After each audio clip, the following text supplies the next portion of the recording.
Good evening, everyone. This is Reading for Charity again. This is book review number 6, which will be The Unbearable Lightness of Being, which I've got here. So, as per usual, we'll start again with what we're doing this for. This is all for raising money for charity. The current charity that we're raising money for is the Archie Foundation, which is a fantastic charity. It helps with sick kids in the northeast of Scotland. In particular, the one that I'm most particularly interested in is the Tayside Archie Foundation, which has got money for a theatre at Ninewells Hospital, which is a fantastic thing, because if you've ever been in hospital as an adult, you know how scary it is to go in, how cold and sterile and clinical it all is in a theatre. It's all, stainless steel, and there's nothing there, and there's folks with gowns, and it's a frightening experience as an adult. You can only imagine what it must be to go in as a child. I've never had to go in as a child, thank goodness. But I think it's a fantastic thing that they're trying to do in Tayside, and all over the northeast of Scotland. They're helping kids who have to be in hospital for no fault of their own. Just have a bit of an easier life, and if that's not a good thing, I don't know what is. So my usual request at the start of all these videos: if you've got a few quid in your pocket and you don't know what to do with it, throw it towards the Just Giving link. If you've donated before, thank you very much. Go on, donate again. If you've never donated before, what's stopping you? It's all for a very, very good cause. It's helping sick kids. What can be better than that? So, review number 6, The Unbearable Lightness of Being by Milan Kundera. This is an interesting book. We'll start off with a little bit of, not of its history, but of how lauded it is, because I think that's the phrase we're going to use for this. It's massively popular. But I find it's quite what's the word correct word I'm looking for? Divisive. I think it's probably the right word. For every 2 people who like it, 1 person seems to absolutely hate it. Let's see, The Unbearable. I'll tell you what it is on Goodreads. The Unbearable Lightness of Being. Because I think this has got one of the highest, so it's over 4 on Goodreads, which makes it one of the highest rated books on Goodreads. And Goodreads is a pretty good rating for what people think of a book. It's spawned a film. It's spawned a virtual cult around the book. People rave and rant about it as being one of the a contemporary classic, and They use the word beauty a lot when describing the book. The copy I got, which was from a charity shop, as most of the books have been, actually had an inscription written almost 18 years ago from somebody. There's no surnames, but the interesting thing that the inscription has is this is for you when I'm away this summer. I hope you enjoy it, and it gives you something to think about and somewhere to escape to. You can be in his psychological world before and in anticipation of reaching his physical world in August. Which is an interesting description because given how much of this book is to do with infidelity, I'm not sure whether that's a subtle hint from the lady who gave this book to the man who received the book, that she knew about his infidelity, or she assumed he was going to be cheating on her. It's an interesting, having read the book and then gone back and looked at the inscription, I'm really wondering if there's a loaded comment in there, or whether it is something about beauty and love. I'm not entirely sure. The book itself is pretentious, is massively pretentious. Having never read the original Czech, and highly unlikely to ever read the original Czech, I don't know whether this is the actual way it has been written, or whether it's a certain amount of pretentiousness in the translation. But the very first paragraph of the book, is, kind of sets the tone of it. The idea of eternal return is a mysterious one, and Nietzsche has often perplexed other philosophers with it. To think that everything reoccurs as we once experienced it, and that the reoccurrence itself recurs ad infinitum. What does this mad myth signify? Okay, so he manages to get 1, 2, 3, 4, 5 different types of punctuation in there, mentions Nietzsche, uses Latin, and that's kind of a really good microcosm for the entire book. He throws words at the page. I think they're all carefully considered. I'm not saying he's throwing them at them willy-nilly and looking at see what sticks, but he's definitely the master of using 40 words where 3 will do, undoubtedly. This is before we even got to the content. It's kind of made up of, I think it's 6 separate books, which again, I think 7 separate books, which again is a little bit of the same feeling I had with the Mercy Boys, in that he's written each piece independently of each other. There's no set narrative running through the book. You get the idea that he has his grand theme, and then he's written several vignettes around his grand theme, which is fine, and I understand the point of the book is to make a point rather than tell a story, and incidentally tell a story while doing it. But it doesn't really tell much of a story. It's a little bit of a year in a life type story. It's more of a 10 years of a life in the case of Thomas and Teresa. But it's still that style. There's no traditional beginning, middle, and end. It's kind of boy meets girl, things happen, it trails off. That's really where all the stories in this go. So as an actual story, if you want to sit down and have it as a summer read, to read by the pool, don't. That's not what this book is. This is not a sit down by the pool and read it book at all. This is I'm going to sit down and think deep and hard about the meaning of life style book, which made it kind of slightly slow going to get through. The actual content of the book, the stories and what Kundera is actually trying to say. I disagree that this is a good book. I don't believe his. I think he disproves his own central conceit in the first few pages of his own book, and then never bothers really to deal with it sufficiently. My feeling all the way through the book is that he's not even entirely sure about his central conceit, and yet is still continuing to write with it. So the idea is that he starts off by talking about eternal reoccurrence. So if we are doomed to repeat the same act over and over and over and over and over again throughout time and history of the universe, every single action you take has utter significance, utter weight is what he uses. And you have to carefully consider every single thing that you do and your impact it has upon yourself and other people, because every single time it reoccurs, it gathers more weight, it gathers more momentum. It's a heavy act. Now the opposite of that is what he calls lightness, and he actually says, when he's talking about the weight and lightness, he compares it to positive and negative, but at that time he says, I can't tell which is which one is positive and which one is negative. Well, further down in the book he clearly does. He states that lightness is good and heaviness is bad, which is one of the reasons why I think that he doesn't even know himself what he wants out of his central conceit. But the lightness of the lightness of being is where you have no impact upon the world whatsoever, that you tread lightly, that you do not have any meaningful actions. And his point is, if you live a life that has no weight upon the world, makes no difference whether what you did reoccurs or not, is that life worth living in the first place? And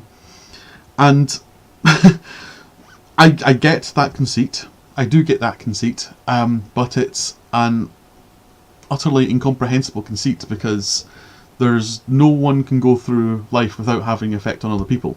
Full stop. You know, even when you're as a child, you can't consider your actions as a child, and you will have an effect on your family. Your parents are forced to raise you. You may have siblings that you smack over the head with a toy and scar them mentally. There's not a single life that can be lived without having an effect on other people. So we'll take that argument, which completely, I think just disproves his entire conceit at the start.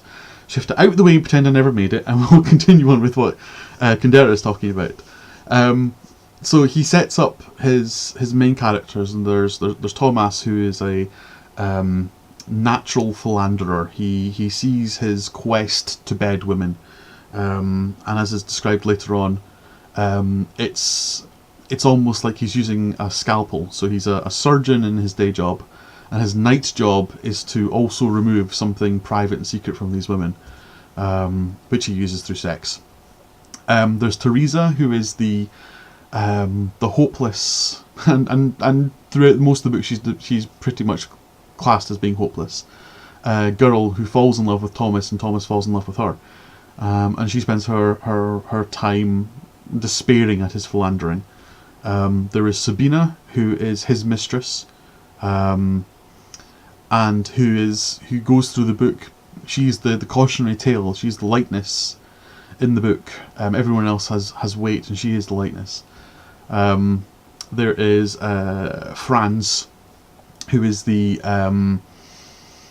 and this is one of my problems with separating Franz and Thomas in my mind. Is it's another issue that I have with Kundera that I've had with other folks. Like, again, the Mercer Boys comes immediately to problem, which is that Franz and Thomas, in the language that is used through the book, it's very, very hard to remember which bits of the book are Franz and which bits of the book are Thomas, because they both think in the same language, the same words are used against them, they act fairly the same way. And only because he's trying to make two slightly separate points with the two of them that I think actually that there's two characters in the book. I think he would have preferred it just being Thomas all the way through. And there's Franz, who is also has Sabina as a mistress and falls in love with Sabina in a way that Thomas doesn't.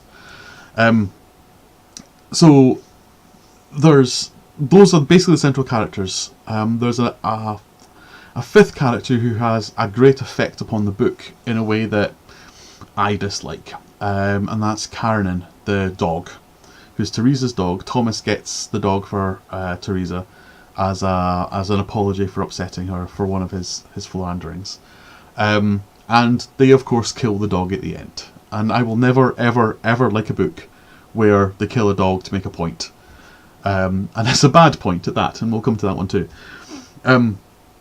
But through the book, the book sets up Thomas as the philanderer, Teresa as the hapless maiden who continues to love Thomas throughout all his philanderings and will always be there for them. And she declares, quite later on in the book, that hers is the only pure love in the book, because she has no power. She has no wealth of her own. She has no money of her own. She has no property of her own. If she left Thomas, there'd be nowhere for her to go. She gets fired from all her jobs. They're living in a country where, so Czechoslovakia during the Russian occupation, where she's unlikely to get another job. So she has no power at all to affect their relationship. Therefore, her love for him is the purest love. And right at the end of the book, she realises that, well, actually, she was the one that had the power all the way along. Everything that she's done, she's forced him to follow her. When she left Zurich to go back to Prague, he followed her. When she demanded to move to the country, he moved to the country for her. And that all the way along, that she actually had all the power in the relationship, and he's been the powerless one in the relationship. And then he doesn't go anywhere else with this. She comes to this realization, and then that whole line of thinking just stops, and there's no, she doesn't have the issues with, well, actually my love isn't actually pure. I wasn't the pure love. He has the pure love. He was the one powerless in the relationship. And she's balanced up the purity of her love versus his philandering all the way through the book. It's okay if he cheats because I'm the just one. I have the pure love, and she never then, well, Kundera never lets her think, well, wait a minute, I don't have the pure love because I had the power. He had the pure love because I had the power. So does that then tip the scales on the philandering and her unacceptance of his philandering? The whole stream of thought just stops when it actually starts getting interesting, which was frustrating. Again, it's another book where the author gets to a point where the discussion actually might be worth having and then discards it for something else. There's an awful lot of setup and musing without any actual thought. The discussion with Sabrina. So Sabrina being the lightness of being, she's actually going to be the paragraph I read out from this book, because I think it's includes the line that is most used from this book, and I think it's kind of central to the conceit that he uses for it.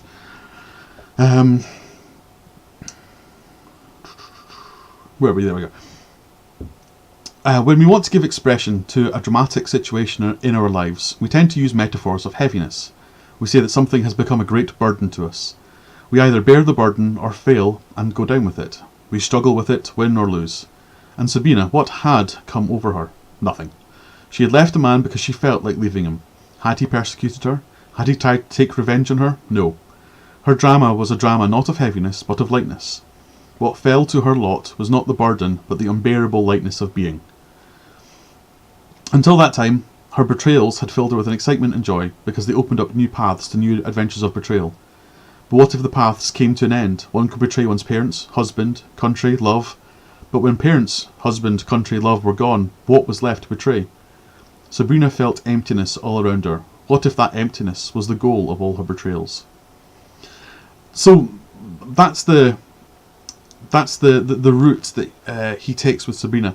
There's another line further down. I'm just going to read another very short piece of this paragraph, because it's another bit of, I think, the way that Kundera wants to make his point without actually correctly making the point.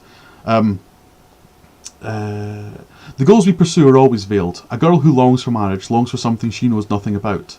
The boy who hankers after fame has no idea what fame is. The thing that gives our every move its meaning is always totally unknown to us. Sabrina was unaware of the goals that lay behind her longing to betray. The unbearable lightness of being, was that the goal?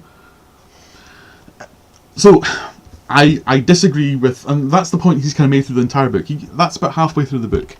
And his entire point for Sabrina is basically that page, that one page, where he talks about the fact that she has nothing. Everything that she possibly could have made an impact on, she's left. And she calls it her little betrayals, and she gets off on those betrayals. So there was a man who she felt something for, so she left. She left her parents, she left her country, she left anything that she can feel an emotional attachment to, she leaves. And if she feels an emotional attachment, or starts to feel emotional attachment, she leaves. And so she has that unbearable lightness of being. She has the emptiness inside her because she's had zero impact on anyone's life, and therefore nothing has had an impact on her life. Which I've already discussed as being, I don't believe to be true. But the fact that he goes on and talks about what you think you want isn't actually what you want. Oh, sorry. What you think you want, if you achieve it, isn't actually what you thought it was going to be. It's untrue. It's incorrect. It's not the right way of thinking about it. So to take his example of the boy who hankers for fame, he doesn't hanker for fame. He hankers for something that he believes fame is. What he achieves might be what he thinks fame is. It might not be. Both those things are still fame. Fame is a broad, spectrum of things that you may or may not achieve. So his point is incorrect. You can hanker after something and achieve it without knowing what it is or what it will be, or what you will achieve. You might achieve what you think it's going to be. It might not be what you think it's going to be, because everything's such a broad spectrum. If I was going to hanker after fame, it would be, the money, the being recognised in restaurants, the being given free things, about being put to the front of every single queue. Those are the things that people quite like the idea of fame. They don't like and they don't think about things like, the stalkers, the constant demands for money for people, the people who want to do you harm because you're famous, the paparazzi, the downsides of fame, or what we call the downsides of fame. And maybe those things are bad to somebody and not bad to another one. So everyone can hanker. Two people can both hanker after the same thing, which is the money and the rewards and the limelight and the front of the queues, and they can both gain that thing. But if one person hates the downside and the other one doesn't hate the downside, then his point falls down. His point basically is that you have to hate the downside. Everyone has to hate the downsides equally, for it to be worthwhile. And this kind of leads into where I'm going with this, with my criticism of this book. If you circle this back to Thomas and Teresa, Sabina goes through her life acting impulsively towards her situation. So her situation always is, if she feels emotional attachment, she leaves. That's always her trigger. And there's no consideration of what she does in the book. It's as simple as, I have feelings for this, bang, I'm gone. I have feelings for this, bang, I'm gone. There's no thought of, should I leave, should I not leave? Maybe I want a good thing this time. There's no considerations going on. It's just a simple trigger. She's acting animalistically almost. To circle that back to Thomas, Thomas is incapable of not cheating. He sleeps with every woman he possibly can. At one point he claims to have slept with 200 odd women in a short space of time, and the way that the book has set him out, that's a very easy statement to believe. And he continues philandering all the way through the book, and it's not a case of consideration. He doesn't see the woman and think, well, maybe I shouldn't cheat on my wife, maybe I shouldn't sleep with this woman. It's again, he sees a woman, I have to sleep with her. I see a woman, I have to sleep with her. I see a woman, I have to sleep with her. It's again, there's no consideration of what it is. He has to act on his nature. And again, Teresa has exactly the same problem. She hates the fact that he cheats on the women, but she is incapable of considering to leave him all the way through the book. And even the point where she does leave him, and I'm going to say leave him, she heads back to Prague from Zurich. She doesn't. She leaves enough information for him to follow her. She's bringing him to her again. She's not actually leaving him, which is part of the whole power thing that I talked about earlier.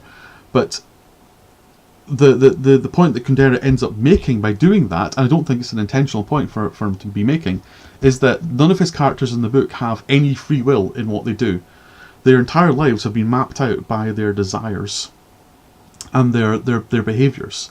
There's no thinking of, well, maybe this time I won't sleep with a woman, maybe this time I won't do this, maybe this time I won't do that. It's always, here's my trigger, here's my response, here's my trigger, here's my response. So there's an absolute abdication of free will throughout this book, complete abdication of free will. And the last bit of it being is that everything in this book, again, and this is, the 6th review, and 3 of these reviews have had the same thing in it, which is that relationships come to an end.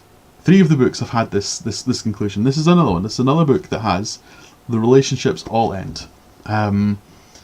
Pounded home brutally and unnecessarily by the death of Karenin, who is Teresa's dog. The last chapter of the book is Karenin dying, and Kundera trying to make another point about the purity of love, and goes in some sort of weird Kierkegaardian idea of animal love being purer than human love, because animals will never cast out of heaven, whereas humans were, thanks to Eve's actions.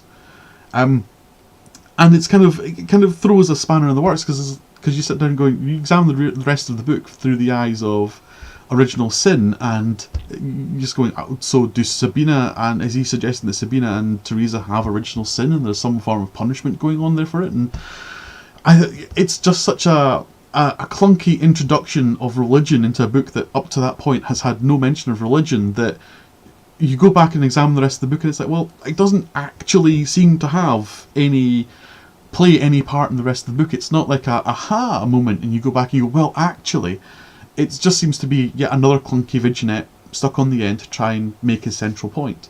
And it's, again, it's a lie. It's a complete and total lie. Or it's incorrect. Animal love is no purer or less pure than human love. If Karen had been treated poorly by Teresa and Thomas, he wouldn't have shown the affection he'd shown. Anyone who has a dog who's, who has a family member that maybe pinches them or pulls hair at them or, slaps them around or whatever, knows that the dog shows that person no affection whatsoever. A dog's love is not pure and given unconditionally. It's very much conditional, as all our love is. So his point is, his reason for killing the dog to suggest something else but love is just complete garbage. It annoyed me. It really, really did annoy me. I came to an actual conclusion about authors near the end of this book, which is that writing books is essentially a solo experience. When you write a book alone. Maybe near the end you involve editors and things like that, but when you sit down to write a book with an empty page in front of you, you always write a book alone. And I think that is maybe why so many books are about the ending of relationships and people being alone and that being the natural state of things. Because the writers themselves are writing alone and it's the natural state of things. I think it's possibly unhealthy for most authors, and I think it's possibly unhealthy for people reading the books without that consideration in mind. It's been an interesting experience reading this book. I think it's worthwhile reading. I do honestly think it's worthwhile reading, but I think it should be borne in mind that the central conceit of this book is essentially a nihilistic abdication of the freedom of will, and that's the description I'm using for this book. A nihilistic abdication of the freedom of will, because every single character in this book has no free will, leading to an entropic ending of everything that happens to them. It's a good book to read. It's an interesting book to read. It's not a pull book by any way, shape or form. I don't believe it to be the book of beauty that people think it is. I don't think it's a modern classic in the way people think it is. I think it's overly pretentious. I don't think it's as clever as it think it is. I think it's quite good for maybe for people who think they're clever. I'm not clever. I'm not big and I'm not clever. I swear too much. If you're interested, read the book. But it is a weighty read, and just be aware that you might get something out of this book that I didn't. You might find it fantastic and uplifting, and if you do, fantastic. I didn't, and I suspect I think I'm right. I think I'm right with my reading of this book. I think it's not as good as he thinks it is, and it's not as good as everyone else thinks it is. Next time round, though, complete and total change of gear to give myself a little bit of a lift from all the heavy, weighty novels I've been reading. We have Just William, the lightest, fluffiest book in the world. It's a complete and total tonal change from everything I've been reading up to now, which is good. I could have done with that. That was good. It was a good change. But yes, finishing off the way I always finish off. This is reading for charity. We're currently raising money for the Archie Foundation. It's a fantastic foundation, fantastic charity. They raise money for sick kids, which is a fantastic thing to do. If you have any money burning in your pocket, I know it's coming up for payday soon, throw the Just Giving link I will put in the description below. Throw it some cash, that'd be fantastic. If you've donated before, thank you. Go on, donate again. If you've never donated before, what's stopping you? It doesn't have to be much. A couple of pennies, click the gift aid, and that's more money for sick kids, and that's always a good thing. Next one will be on Wednesday. It'll be just William. I will see you all then. Thank you very much for watching.